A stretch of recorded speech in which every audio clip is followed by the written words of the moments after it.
रसिया की बेपनाह लंबे चौड़े जमीन पर कुछ ऐसे इलाके भी हैं जिन्हें फॉरबिडन जोन यानी ममने इलाके भी कहे जाते हैं। ये वो जगह हैं जहां न सिर्फ इंसानों का बल्कि खुद रसिया ने अपने निजी शहरियों का एंट्री देने में सख्त मना है। यहाँ कदम रखना सिर्फ गैर कानूनी ही नहीं बल्कि आपकी जिंदगी को खतरे में डाल सकता है। इन इलाकों को रसिया में जाटू कहा जाता है, जिसका इंग्लिश में मतलब है क्लोज एडमिनिस्ट्रेटिव टेरिटोरियल फॉर्मेशन। सरल शब्दों में यह वो शहर है जो सोवियत यूनियन के दौर में बनाए गए थे। ये शहर उस वक्त भी सोवियत यूनियन के मैप में शो नहीं हो रहे थे। इनका कोई नाम नहीं था, सिर्फ कोड नंबर से पहचाने जाते थे, जैसे अर्जमास 16 या चिलियाम्बिक 17। इन शहरों में रसिया अपने सबसे खतरनाक और सबसे अहम मिलिट्री, न्यूक्लियर और स्पेस के सबसे बड़े राज रखता था। अगरचे सोवियत यूनियन अब टूट चुका है, लेकिन ये बंद शहर आज भी मौजूद है और पहले से ज्यादा सख्त सिक्योरिटी के साए तले है।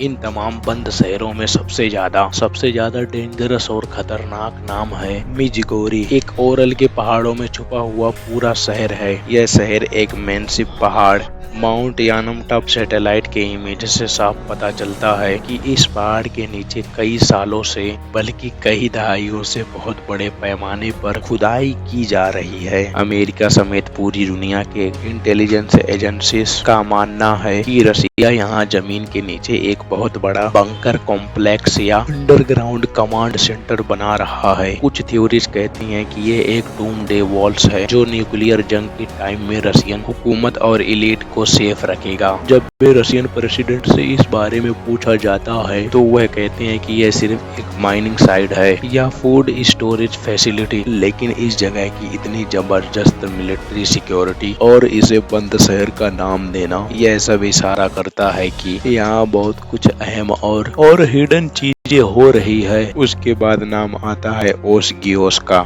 जिसे पहले सिटी 40 कहा जाता था। ये रसिया के पहले न्यूक्लियर प्रोग्राम की पैदाइश की जगह है। यहाँ मायक नाम का न्यूक्लियर प्लांट है जहाँ यहाँ सोवियत यूनियन ने अपना पहला एटॉमिक बॉम्ब बनाया था। ये जगह इतनी खुफिया थी कि यहाँ के रहने वाले 1990 तक मुल्क के काफी हिस्सों से बिल्कुल कटे हुए थे। एक और बेहद पोशीदा इलाका कपोस्टियार है। यह एक खतरनाक high security missile testing range है जो 1946 में बनाई गई थी। सोवियत दौर से ही यहाँ नए नए मिसाइल्स, हथियारों और रॉकेट्स के एक्सपेरिमेंट किए जाते हैं।